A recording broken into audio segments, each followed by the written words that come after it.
ദൈവപ്രസാദം ലഭിച്ചൊരു നാൾ ഞാനാദിയിലൊരുക്കിയ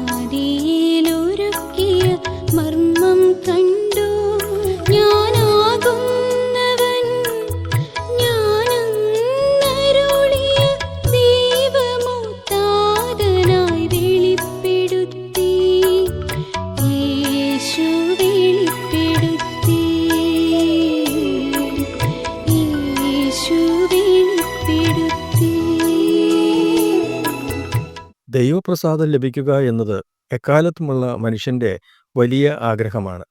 അതിനുവേണ്ടി പലരും പലവിധ മാർഗങ്ങൾ സ്വീകരിക്കുന്നു. ഓരോരുത്തരുടെയും മനസ്സിലുദിക്കുന്ന ആശയങ്ങളും മതമനുശാസിക്കുന്ന കാര്യങ്ങളും ചെയ്യുവാൻ അവർ നിർബന്ധിതരായിത്തീരുന്നു.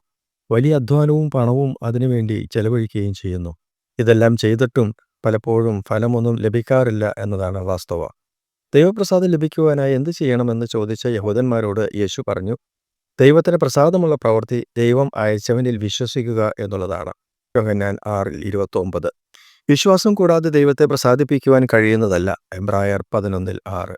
മനുഷ്യവർഗത്തിന്റെ പാപപരിഹാരാർത്ഥം ബലിയായി തീർന്ന ദൈവപുത്രനായ യേശുവിൽ വിശ്വസിക്കുമ്പോൾ യഥാർത്ഥ സമാധാനത്തിന്റെ ഉടമയായി തീരുകയും ദൈവപ്രസാദം ലഭിക്കുകയും ചെയ്യുന്നു. തുടർന്നുള്ള ജീവിതത്തിൽ ദൈവ ഇഷ്ടമനുസരിച്ച് ജീവിക്കുമ്പോൾ ആ ജീവിതത്തിൽ ദൈവം പ്രസാദിക്കുകയും ചെയ്യുന്നു. ദൈവത്തെ അനുസരിക്കാതെ സ്വന്തം ഇഷ്ടപ്രകാരം ജീവിക്കുന്നവരിൽ ദൈവം പ്രസാദിക്കുന്നില്ല. റോമർ 8:8. കർത്താവ് തന്നെ ഭയപ്പെടുന്നവരിലും തൻ്റെ കരുണയിൽ ആശ വയ്ക്കുന്നവരിലും പ്രസാദിക്കുന്നു. സങ്കീർത്തനങ്ങൾ 147:11. ദൈവത്തിന് നന്ദി അർപ്പിക്കുമ്പോഴും നന്മ ചെയ്യുമ്പോഴും കൂട്ടായ്മ കാണിക്കുമ്പോഴും അത് ദൈവം യാഗമായി സ്വീകരിക്കുകയും പ്രസാദിക്കുകയും ചെയ്യുന്നു. എബ്രായർ 13:15-16 വാക്യങ്ങൾ. നമ്മുടെ ഹൃദയത്തിലെ ചിന്തകളും വായിലെ വാക്കുകളും ദൈവത്തിന് പ്രസാദകരമായിരിക്കണമെന്ന് ബൈബിൾ പറയുന്നു. മാതാപിതാക്കൾ നമ്മെ കഷ്ടപ്പെട്ട് വളർത്തിയവരാണ്. അതിനാൽ അവർക്ക് പ്രത്യുപകാരം ചെയ്യുന്നത് ദൈവത്തിന് പ്രസാദകരമാണ്. 1 തിമോഥെയോസ് 5:4. ഭരണാധികാരികൾക്ക് വേണ്ടി പ്രാർത്ഥിക്കുന്നത് ദൈവത്തിന് പ്രസാദകരമാണ്. 1 തിമോഥെയോസ് 2:2-3 വാക്യങ്ങൾ.